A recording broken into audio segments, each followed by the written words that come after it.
안녕하세요. 대단히 반갑습니다. 수필 읽어주는 남자 자한형 이종수입니다.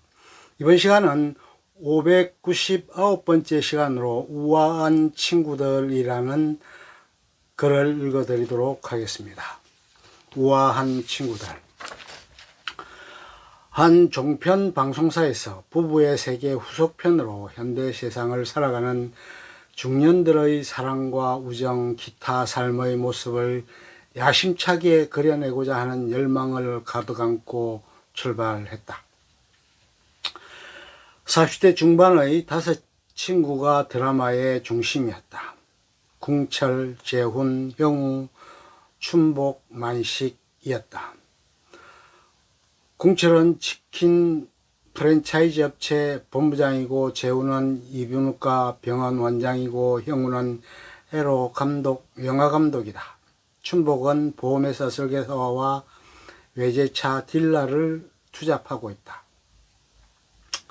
만식은 공무원으로 가장이며 기성전돈이다. 소중한 딸의 유학비를 벌어야 하기 때문이다. 궁철의 아내는 남정혜로 정신과 의사이자 교수로 병원에 근무하고 있는 캐리어 우먼이다. 재훈은 아내와 2년 전 이혼 후 혼자 살고 있다. 형우의 아내 경자는 에로배우 출신이었으나 지금은 고급 바를 운영하는 여걸이다. 춘복은 12살 어린 아내와 어린 딸을 두고 있는 가장으로 힘겹게 세상을 살아가고 있다. 그런데 어느 날 만식이 일을 마치고 퇴근하는 중 버스 속에서 심혈관 질환으로 인해 갑작스러운 죽음을 맞이한다. 아빠의 길을 살리기 위해 공부를 한다는 딸은 언제나 공부에 매진해서 전교 1등을 놓치지 않는 재원이자 수재다. 만식은 현대를 살아가는 보통 소시민의 대표적인 모습이라 할 만했다. 20년 전 청춘에 불탔던 시절에 연극 동아리로 5인방 활동하던 시절이 있었다. 그는 20년 전 연극반 동아리 한흥식 지도교수의 살인사건의 범인이었다.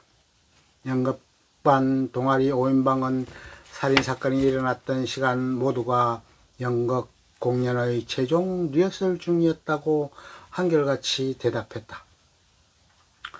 똑같이 현장에 도착했던 이들은 모두 처참한 지도교수의 죽음 앞에 아연실색했다. 맨 먼저 그곳에 도착했던 안궁철은 겨 경황이 없던 와중에도 바닥에 떨어져 있던 만식의 푸른 볼펜을 주머니 속에 숨기고 정거를 은폐했다. 만식과 궁철은 기숙사 룸메이트였고 둘도 없는 절친이었다. 부끄럽게 만식은 자기가 좋아하는 여자가 생겼다고 궁철에게 고백하기도 했다. 그 대상은 백혜숙이었다. 궁철은 그 푸른 볼펜이 만식의 것임을 알고 있었다.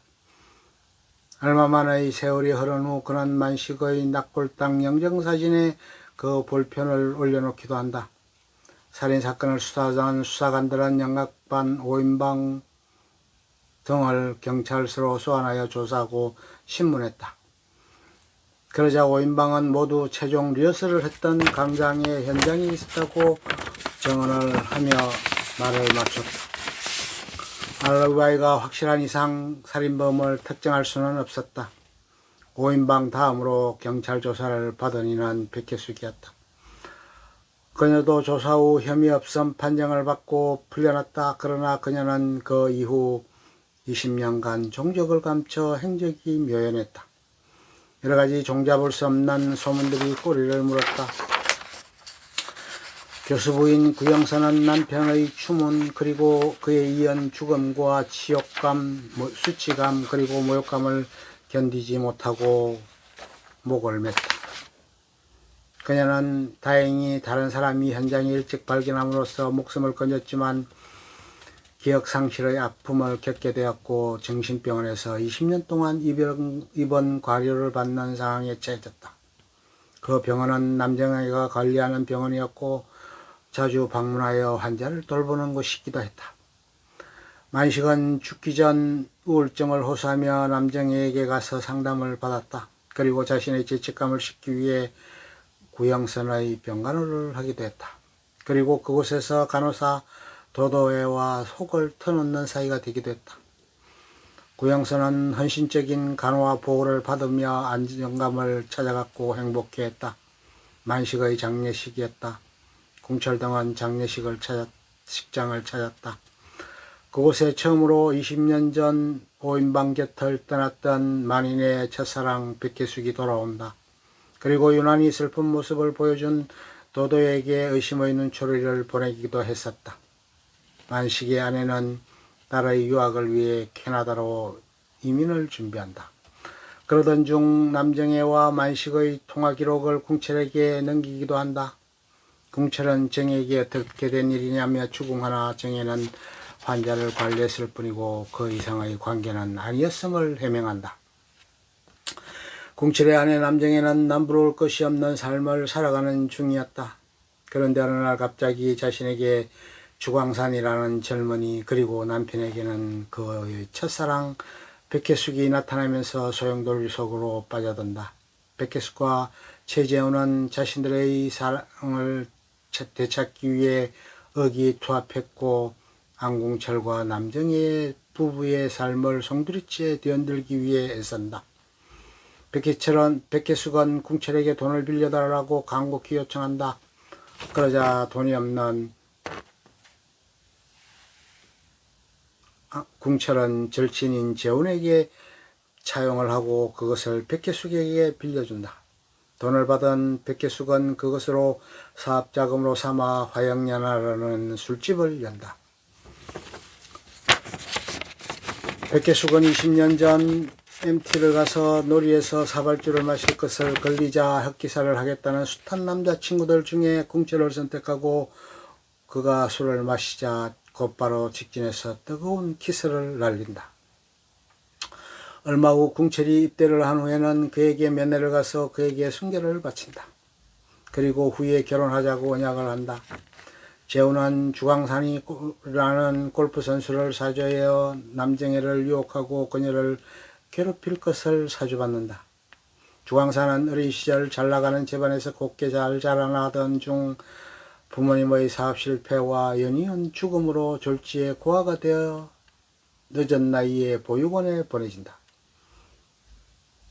그는 그곳에서 후원자를 만나 프로골퍼로 성장하기 위해서는 중 도박에 빠지게 되고 그에게 도박빚을 떠안게 된다. 그런 와중에 그는 형우에게 여자들을 유혹하게 하고 그 내용을 사진 촬영하여 동영상으로 남기고 협박을 일삼는다.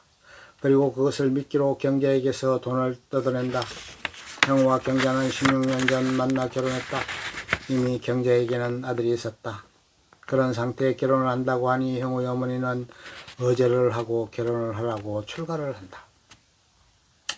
경자는 그런 어머니를 설득하기 위해 애를 쓰지만 쉽지는 않았다. 후에 형우와 경자는 어머니가 있는 산사를 찾아 어머니를 찾아뵙고 용서를 구하고 화해를 하기도 한다. 경자는 남편의 길을 살리기 위해 한 벌에 700만 원 하는 양복을 선물한다. 그러나 형우는 그 옷을 입고 투자사 사장과 만났다가 옷이 걸레가 되는 일이 발생한다. 100억 원대의 영화 촬영을 위해 가진 굴욕을 참고 그와 술자리를 갔는데 그곳에 경자가 나타나 사장에게 모욕을 주고 자리를 박차고 나간다. 얼마의 시간이 흐른 후 경자와 투자사의 사장이 호텔에 들어가는 장면을 봤다는 재훈의 이야기에 형우는 영화 감독직도 고사하고 고민에 휩싸인다. 그러나 나중에 밝혀진 내용으로는 경자가 투자사 사장을 혼내준 사연을 알게 되고 고소해야 한다. 경자의 아들은 프로골프 선수였다. 주광산과 같은 골프 매니아였다. 주광산은 보육원 친구 에라를 지욱에게 소개해 주기도 한다. 그런데 아이러니하게도 에라가 에로 영화 배우였다. 형우는 지옥과의 관계를 알고 지원하고 응원하지만 경자는 용납할 수 없는 일이었다. 에라에게 별일을 권고하고 그녀도 그렇게 하겠다고 했지만 집요한 지옥의 집념에 에라도 어쩔 수 없는 상황에 처한다.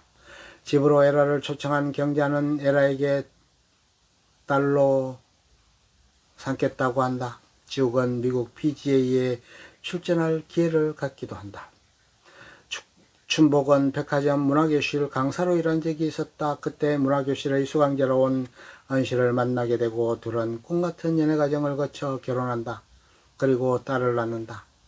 늦은 나이에 결혼한 춘복은 행복한 가정생활을 위해 영희에 가지만 어느 날 갑자기 찾아온 치매로 인해 곤혹스러워한다. 아이를 유치원에 데려다주고 출근하려고 아이를 안고 가면서 바지를 입지 않고 속옷바람으로 집을 나섰다가 낭패를 당했다. 더욱 애처로운 것은 밤늦은 시간 귀가하는데 자기 집 아파트 동호수를 잊어버린 것이다. 초기 치매 증상을 보인 것이다. 의사의 권고로 스포츠 댄스에 입회해서 열심히 운동하며 치매 치료에 일중한다. 은실도 나중에 그런 상황을 알고 같이 스포츠 댄스를 배우러 같이 나가기도 한다. 끝. 좋으면 좋아요, 구독, 알림 설정 눌러주세요. 감사합니다.